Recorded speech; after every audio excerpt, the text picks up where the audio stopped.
morning.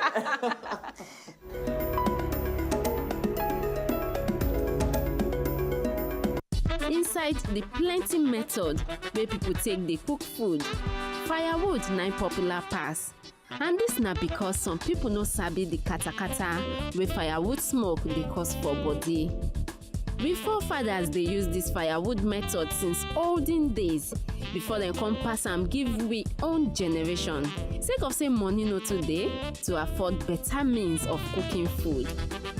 To take firewood cook food no too dey kajad for we health, as smoke wey dey comot from the wood carry plenty carbon dioxide wey fit spoil things inside person body. Pneumonia, cardiovascular disease plus lung cancer na small inside the plenty dabaru wey firewood smoke dey cause.